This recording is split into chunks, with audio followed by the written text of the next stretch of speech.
الا المودۃ فی القربا، لیکن میرے قریبی جو ہیں ان کے ساتھ محبت کرنا۔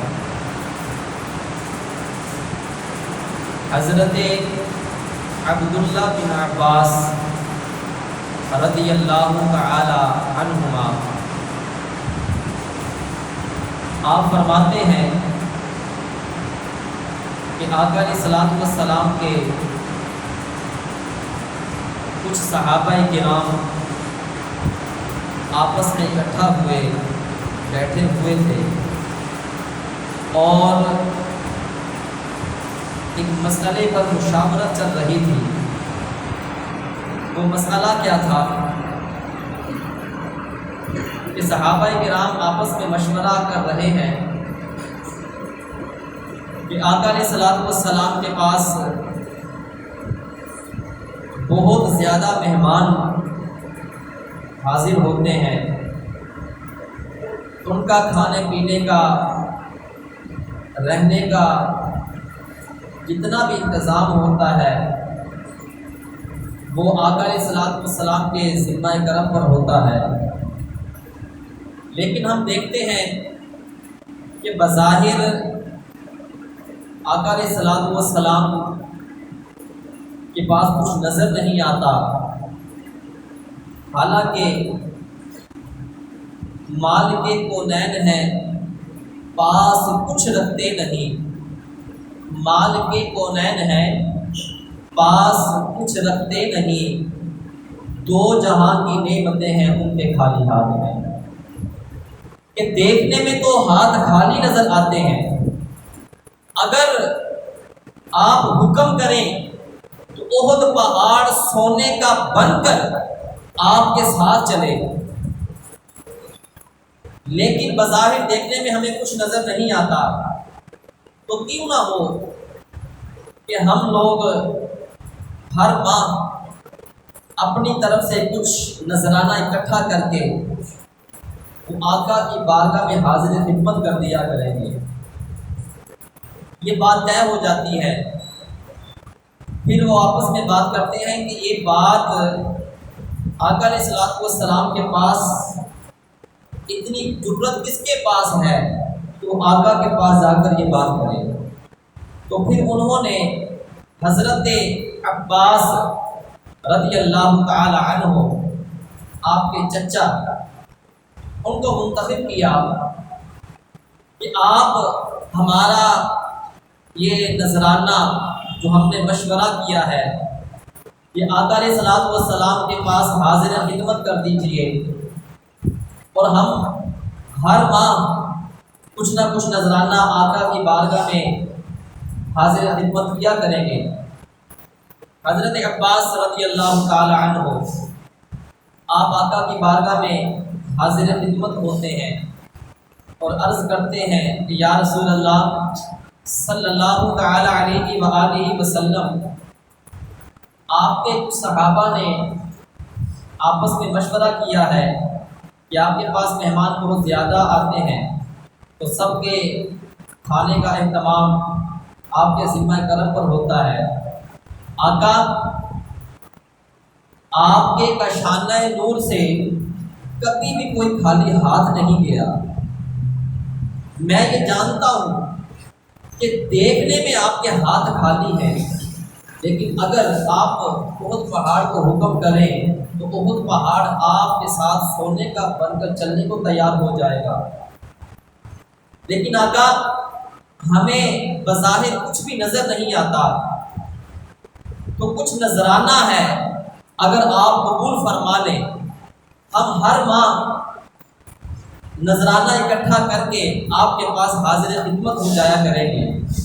آقا علیہ الصلوۃ والسلام کے لبھائے مبارک ابھی جنبش ہی کرنے لگے تھے کہ اللہ تعالیٰ نے جبریل کو بھیج دیا۔ اے جبریل، جبریل عرض کرتے ہیں جی رب جلیل، اللہ تعالیٰ فرماتا ہے جبریل قرآن کی یہ آیت لے جاؤ اور ہمارے محبوب کو یہ آیت پہنچا دو۔ کیا رب فرماتا ہے کہ قل لا اسألکم علیہ اجرا الا المودۃ فی القربى۔ آقا علیہ الصلوۃ والسلام اب ابھی لبہائے مبارک کو جنبش ہی دینے لگے تھے کہ اللہ نے قرآن کی یہ آیت نازل فرما دی. کیا کہ محبوب فرماتے ہیں اے محبوب آپ ان سے فرما دیجئے، قل آپ ان سے فرما دیجئے لا اسألکم علیہ، کہ میں نے طائف سے لے کر وہاں پر پتھر کھانے سے لے کر احد کے میدان کے اندر اپنے دندان مبارک شہید کروانے تک میں نے کبھی بھی تم سے معاوضہ نہیں مانگا. میں نے تمہاری خاطر بڑی بڑی تکلیفیں برداشت کی ہیں.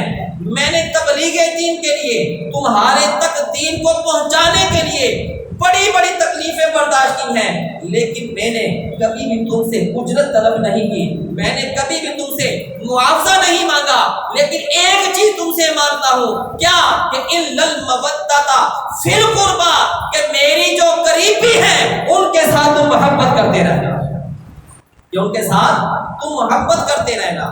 لا اسألکم علیہ اجرا الا المودۃ فی القربى، کہ میں تم سے اور کوئی سوال نہیں کرتا، بس اتنی بات ہے کہ جو میرے قریبی ہیں ان کے ساتھ تم نے محبت کرنی ہے.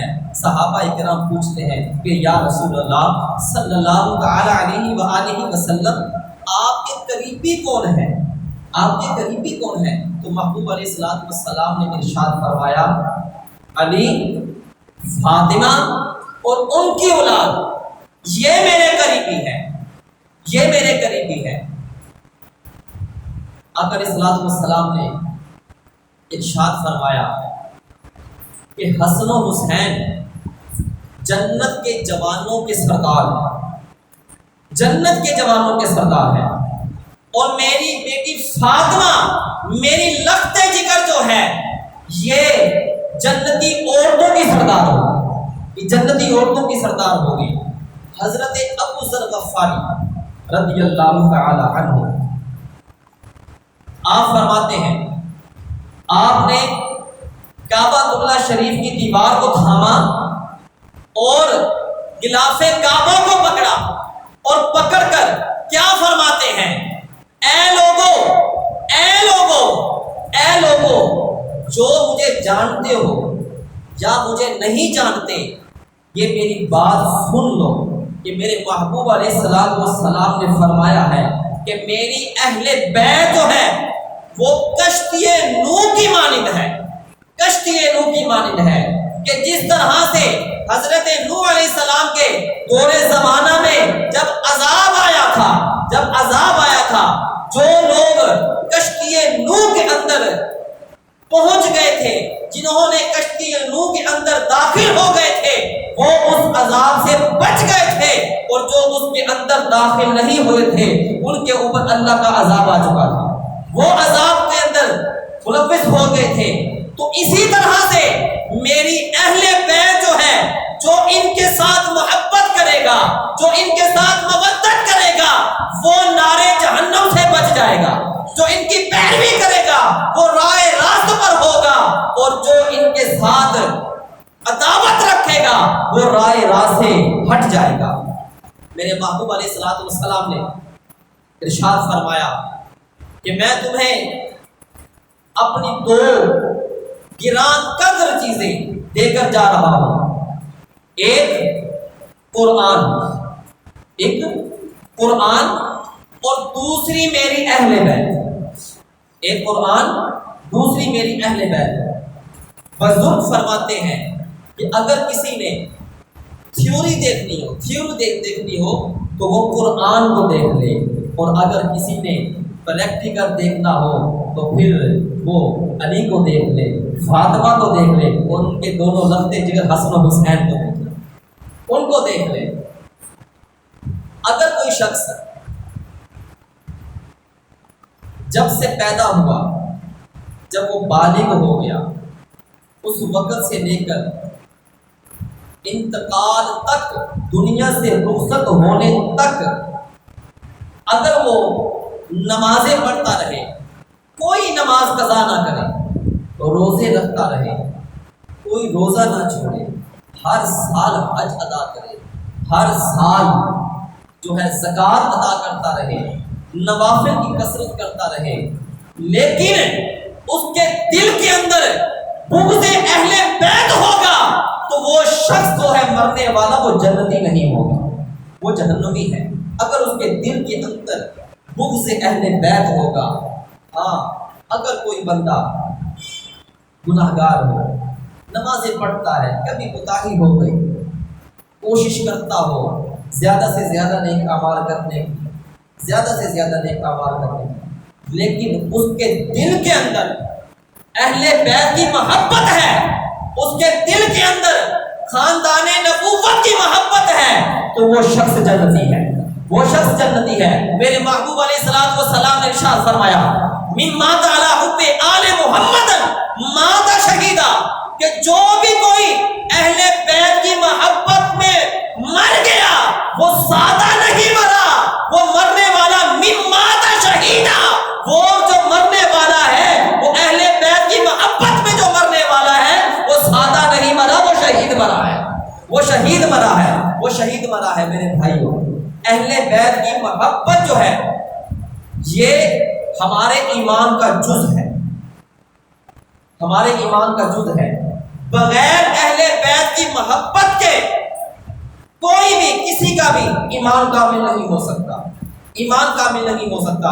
میرے محبوب علیہ الصلوۃ والسلام نے ارشاد فرمایا کہ اپنی اولادوں کو 3 خصلتیں، 3 عادتیں ان کے اندر ڈالنا، 3 عادتیں۔ پہلی کون سی؟ کہ اپنے نبی کی محبت، سب سے پہلے اپنے نبی کی محبت۔ اب اپنے نبی کی محبت آپ اپنے بچوں کے اندر اس وقت منتقل کر سکتے ہیں جب آپ اپنے نبی کے ساتھ محبت کرتے ہوں گے، دل و جان سے ان کے ساتھ محبت کرتے ہوں گے۔ اب ان کے ساتھ محبت کیا ہے، ایمان کامل کیا ہے؟ حضرت عمر فاروق رضی اللہ تعالی عنہ، آپ سے آقا علیہ الصلوۃ والسلام نے پوچھا ہے عمر ہم سے کتنی محبت ہے، ہم سے کتنی محبت ہے؟ حضرت عمر فاروق رضی اللہ تعالی عنہ عرض کرتے ہیں کہ یا رسول اللہ صلی اللہ تعالی علیہ وآلہ وسلم، میں نے اپنا مال سامنے رکھا، میں نے اپنا مال سامنے رکھا، لیکن میں نے آپ کی محبت اپنے مال سے زیادہ پائی، اپنے مال سے زیادہ پائی۔ پھر میں نے اپنی اولاد کو اپنے سامنے رکھا، آقا اولاد سے بھی بڑھ کر آپ سے محبت ہے۔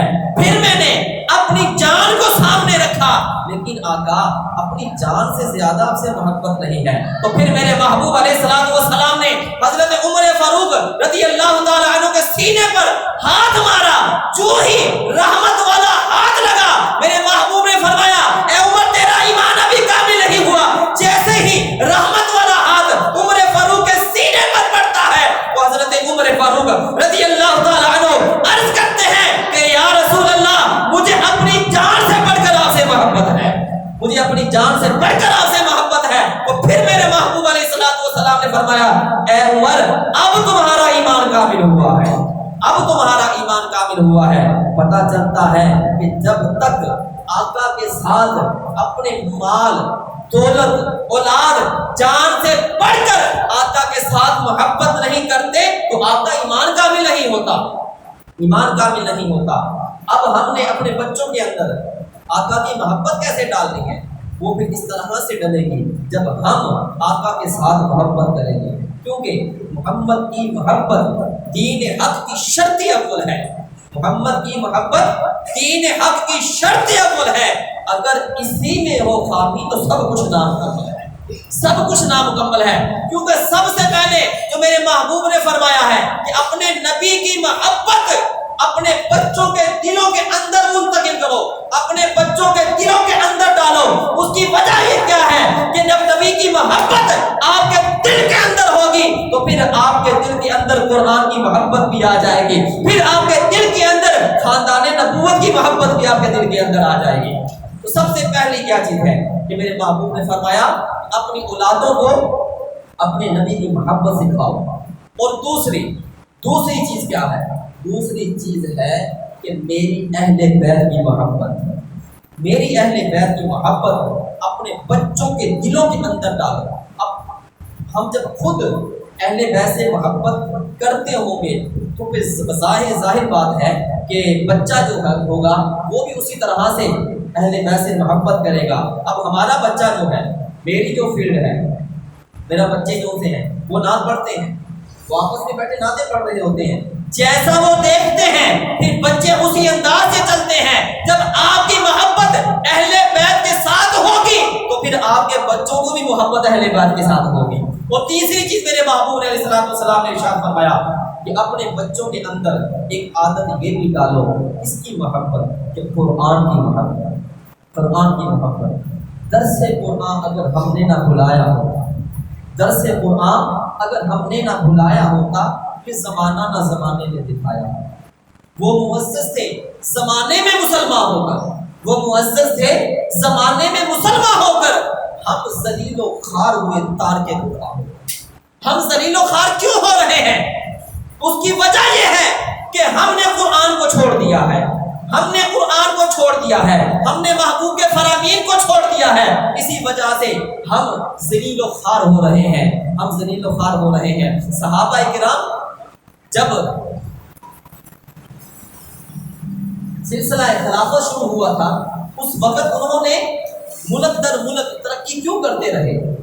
حضرت عمر فاروق رضی اللہ تعالی عنہ نے 22 لاکھ مربع میل پر حکومت کی، وہ کس طرح سے کر لی؟ وہ انہوں نے اسی طرح سے کی کہ انہوں نے نہ قرآن کو چھوڑا تھا نہ حدیث کو چھوڑا، نہ قرآن کو چھوڑا تھا، انہوں نے قرآن کا دامن پکڑ کے رکھا تھا، احادیث کو تھام کے رکھا تھا، خود بھی اس پر عمل کرتے تھے اور دوسروں کو بھی عمل کرواتے تھے، دوسروں کو بھی عمل کرواتے تھے کہ قرآن کی محبت اپنے بچوں کے دلوں کے اندر ڈالو۔ پھر آپ کے لیے جب بچے اپنے نبی کی محبت میں مچل رہے ہوں گے، جب اہل بیت کی محبت ان کے دل کے اندر ہوگی، جب وہ قرآن پڑھیں گے، قرآن کی محبت ان کے دل کے اندر ہوگی، قرآن کے اوپر عمل کریں گے، احادیث کے اوپر عمل کریں گے، تو پھر میرے بھائیوں وہ بچے آپ کے لیے دنیا کے اندر بھی فائدہ مند ہوں گے اور آخرت کے اندر بھی آپ کے لیے فائدہ مند ہوں گے، آپ کے لیے آخرت کے اندر بھی فائدہ مند ہوں گے۔ میرے محبوب علیہ السلام نے ارشاد فرمایا کہ حسن و حسین جو ہے، حسن و حسین میرے جسم کے ٹکڑے ہیں، میں ان سے محبت کرتا ہوں، تم بھی ان سے محبت کرو۔ بی بی فاطمہ الزہرا رضی اللہ تعالی عنہا آپ فرماتی ہیں کہ آقا علیہ السلام کا آستانہ مبارک گھر مبارک بی بی فاطمہ کے قریب ہی ہوتا تھا، آپ اکثر وہاں پر جاتے رہتے تھے اور قربان کا اس محبوب پر اور اس محبوب کی آل پر کہ محبوب نے بیٹی کے ساتھ محبت کر کے نہیں دکھائی، محبت کر کے بتایا ہے کہ بیٹی کے ساتھ محبت کس طرح سے کرنی ہے، بیٹی کی محبت باپ کے ساتھ کس طرح سے ہونی چاہیے۔ جب بی بی فاطمہ الزہرا رضی اللہ تعالی عنہا آقا کے پاس جب تشریف لاتی تھی، حاضر ہوتی تھی، تو آقا علیہ السلام اپنی بیٹی کا اٹھ کر استقبال کیا کرتے تھے، کھڑے ہو کر استقبال کیا کرتے، سبحان اللہ بھی کہہ رہے ہیں۔ ہم بھی بیٹیوں والے ہیں، ہم بھی بیٹیوں والے ہیں۔ پچھلے دنوں میں ایک مسئلہ بنا مینار پاکستان کے اوپر، ایک اینکر ایک بندہ کہنے والا کہہ رہا تھا کہ شکر ہے کہ اللہ نے مجھے بیٹی نہیں۔ وہ بدبخت، میرے محبوب نے فرمایا ہے کہ جس گھر کے اندر بیٹی نہیں ہوتی اس گھر کے اندر رحمت نہیں ہوتی، رحمت نہیں ہوتی۔ اور میرے محبوب نے فرمایا ہے کہ جس گھر کے اندر ایک بیٹی آ جاتی ہے، رب فرماتا ہے کہ میں اس کا بازو بن جاتا ہوں، میں اس کا بازو بن جاتا ہوں۔ دنیا کا بدبخت انسان ہے کہ جس کو اللہ نے بیٹی عطا نہیں کی، بیٹی عطا نہیں کی۔ وہ کہنے والا کہہ رہا تھا شکر ہے کہ مجھے اللہ نے بیٹی نہیں عطا کی۔ ارے تو بدبخت ہے، تو بد نصیب ہے کہ رب نے تجھے بیٹی نہیں دی۔ خوش نصیبوں کو اللہ تعالیٰ بیٹیاں عطا کرتا ہے، بیٹیاں عطا کرتا ہے۔ تو حضرت بی بی فاطمہ الزہرا رضی اللہ تعالی عنہا جب آقا کے پاس حاضر ہوتی تھی تو آقا علیہ السلام کھڑے ہو کر استقبال فرماتے تھے اور اپنی بیٹی کے ماتھے کا بوسہ بھی لیا کرتے تھے، اپنی بیٹی کے ماتھے کا بوسہ بھی لیا کرتے تھے، اور اپنی کملی والی چادر اپنی بیٹی کے لیے بچھا دیا کرتے تھے، اپنی بیٹی کے لیے بچھا دیا کرتے تھے۔ اور جب آقا علیہ السلام بی بی فاطمہ الزہرا رضی اللہ تعالی عنہا کے پاس تشریف لے جاتے تھے تو بی بی فاطمہ آقا کا کھڑے ہو کر استقبال کیا کرتی تھی، کھڑے ہو کر استقبال کیا کرتی تھی اور آقا کی پیشانی کو، ماتھے مبارک کو بوسہ دیا کرتی تھی، بوسہ دیا کرتی تھی۔ بی بی عائشہ صدیقہ طیبہ طاہرہ رضی اللہ تعالی عنہا مومنوں کی ماں، آپ فرماتی ہیں کہ جب آقا علیہ السلام کبھی بھی سفر کا ارادہ فرماتے تھے تو جب سب سے آخر میں جاتے وقت سب سے آخر میں جو ملاقات فرماتے تھے وہ بی بی فاطمہ کے ساتھ فرماتے تھے، بی بی فاطمہ کے ساتھ فرماتے تھے، اور جب واپس تشریف لاتے تھے اس سفر سے تو سب سے پہلے جو ملاقات فرماتے تھے اپنی بیٹی سے فرماتے تھے۔ کیا مطلب کہ جب جاتے تھے تو بیٹی کا چہرہ دیکھتے ہوئے جاتے تھے، جب تشریف لے جاتے تھے تو بیٹی کے چہرے کو تکتے ہوئے جاتے تھے، اور جب واپس تشریف لاتے تھے تو سب سے پہلے بیٹی کا چہرہ دیکھتے تھے، سب سے پہلے بیٹی کا چہرہ دیکھتے تھے۔ قربان جاؤ اس محبوب پر کہ اس نے بیٹی کی عظمت کو کتنا اجاگر کیا، اور اس محبوب نے جب نبی کی ولادت ہوئی، اس محبوب کی ولادت ہوئی، بیٹیوں کو زندہ درگور کر دیا جاتا تھا، لیکن قربان جاؤ اس محبوب پر، اس محبوب نے آتے ہی بیٹیوں کو وہ عظمتیں ادا کر دی، وہ شانیں ادا کر دی۔ کیا شان ادا کی کہ اے بیٹیوں جب تم ماں بن جاؤ گے تمہارے قدموں کے نیچے جنت آ جائے، تمہارے قدموں کے نیچے جنت آ جائے گی۔ تو میرے محبوب علیہ الصلوۃ والسلام نے ارشاد فرمایا کہ میری اہل بیت کے ساتھ محبت کرنی ہے، ان کے ساتھ مودت کرنی ہے۔ محبت اور مودت میں فرق ہے، محبت اور مودت میں فرق ہے۔ محبت جب بندہ کرتا ہے، محبت کر لیتا ہے، اگر وہ جدا ہو جائے، اگر وہ اس سے رخصت ہو جائے تو زندہ رہتا ہے، زندہ رہتا ہے۔ لیکن مودت ایک ایسی چیز ہے، اس کی مثال وہ سمجھاؤں گا کہ جیسے مچھلی ہوتی ہے، مچھلی کو پانی کے ساتھ مودت ہو جاتی ہے، وہ پانی کے بغیر نہیں رہ سکتی، اگر آپ اس کو پانی سے باہر نکالتے ہیں تو وہ مر جاتی ہے۔ چھوٹے بچے چھوٹی چھوٹی مچھلیاں جب شاپر میں لے کر آتے ہیں تو آپ دیکھتے ہیں اس کو پانی میں ڈال کر بیچنے والا دیتا ہے، جب گھر میں جاتے ہیں اس کو پانی میں رکھتے ہیں، اگر تھوڑا سا اس کو پانی جب نہیں ملتا تو وہ مچھلی مر جاتی ہے، کیونکہ پانی کے ساتھ مچھلی کو مودت ہے۔ اہل بیت کے ساتھ اسی طرح سے محبت کرنی ہے، اسی طرح سے مودت کرنی ہے کہ لا اسألکم علیہ اجرا الا المودۃ فی القربى۔ یہ رب کا قرآن فرما رہا ہے کہ میرے محبوب کی اہل بیت کے ساتھ مودت کرنی ہے۔ کیا مطلب کہ ان کی مودت کے بغیر تم زندہ نہ رہ سکو، اتنی مودت رکھنی ہے۔ کیا مطلب کہ ان کے نقش پا پر چلنا ہے، جس طرح سے انہوں نے زندگی کو گزارا ہے۔ میں نے پہلے عرض کیا ہے کہ بزرگ فرماتے ہیں کہ تھیوری دیکھنی ہو تو قرآن کو دیکھ لو، پریکٹیکل دیکھنا ہو تو علی کو دیکھ لو، فاطمہ کو دیکھ لو، حسن و حسین کو دیکھ لو، آپ کی زندگی کا تجزیہ کر کے دیکھ لیجئے، پریکٹیکل دیکھ لیجئے کہ آپ نے پریکٹیکل کر کے دکھایا ہے، قرآن کے اوپر عمل کر کے دکھایا ہے۔ قرآن کے اوپر صرف عمل نہیں کیا، صرف عمل نہیں کیا۔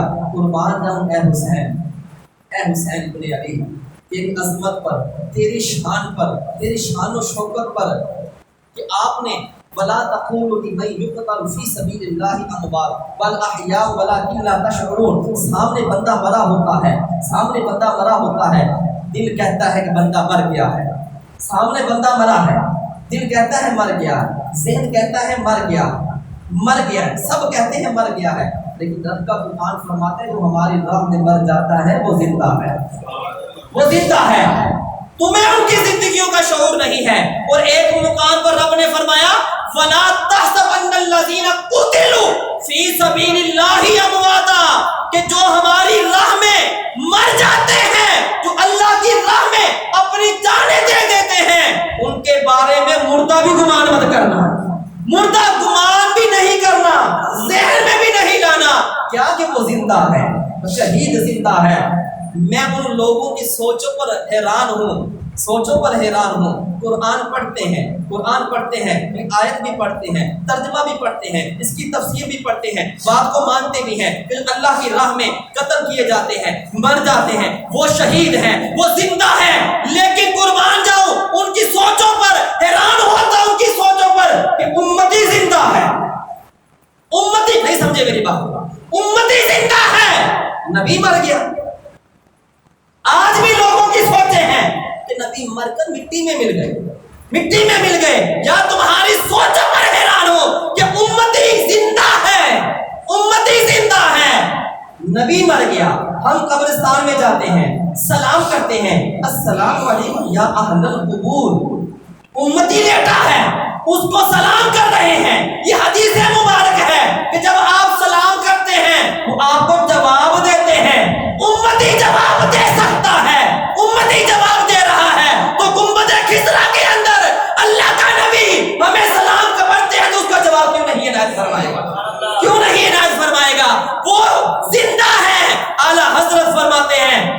زندہ ہے واللہ، تو زندہ ہے واللہ، میری چشم عالم سے چھپ جانے والے۔ آئیے اہل بیت اطہار کی محبت کی بات چل رہی ہے، کیا صحابہ کرام نے بھی اہل بیت کے ساتھ محبت کی ہے؟ یقیناً کی ہے، یقیناً کی ہے۔ حضرت ابو ہریرہ رضی اللہ تعالی عنہ، سب سے زیادہ احادیث جن سے روایت ہے وہ ابو ہریرہ ہے۔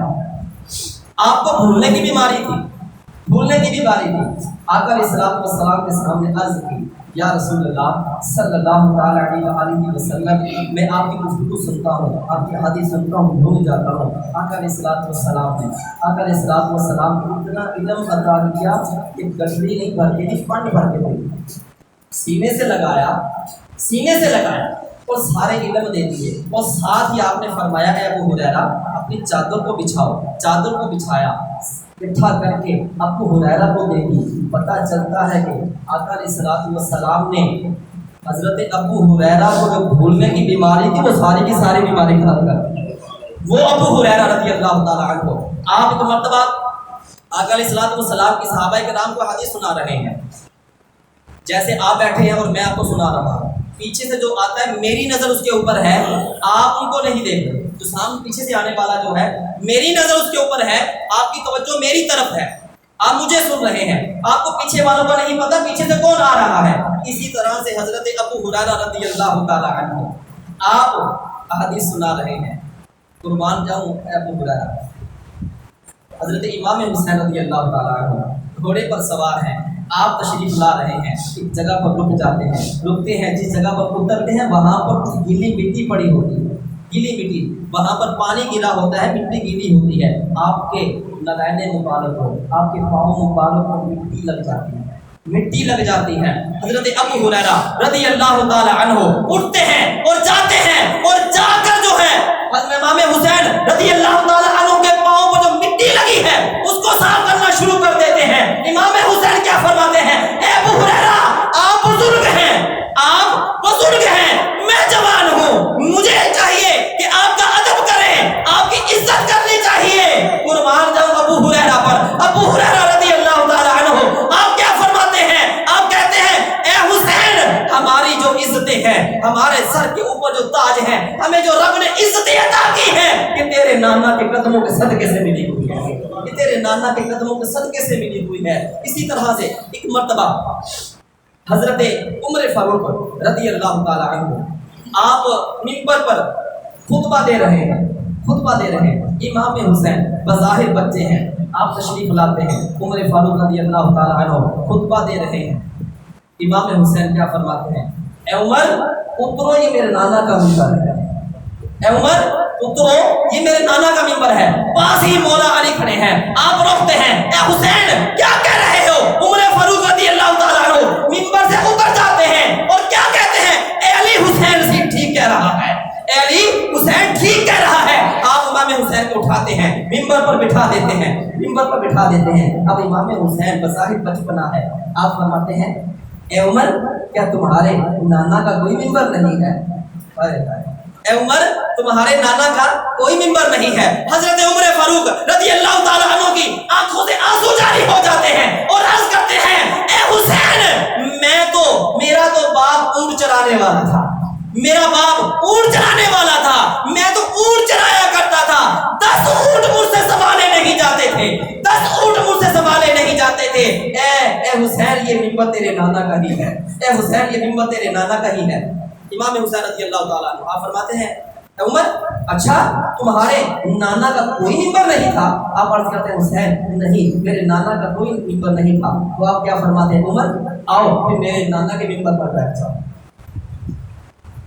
سبحان اللہ، اے عمر آؤ میرے نانا کے منبر پر بیٹھ جاؤ۔ حضرت عمر فاروق رضی اللہ تعالیٰ عنہ منبر پر بیٹھتے ہیں اور آپ کیا فرماتے ہیں کہ میں پہلے بھی خود نہیں منبر پر بیٹھا تھا، میں پہلے بھی منبر پر خود نہیں بیٹھا تھا، مجھے پہلے ابو بکر نے بٹھایا تھا، مجھے پہلے ابو بکر نے بٹھایا تھا منبر پر، پھر حسین نے اتارا میں اتر گیا، حسین نے اتارا میں اتر گیا، اب حسین نے مجھے دوبارہ بٹھایا ہے کسی کے اندر جرأت ہو مجھے منبر سے اتار دے، ہے کسی کے اندر جرأت کہ مجھے ممبر سے اتار دے۔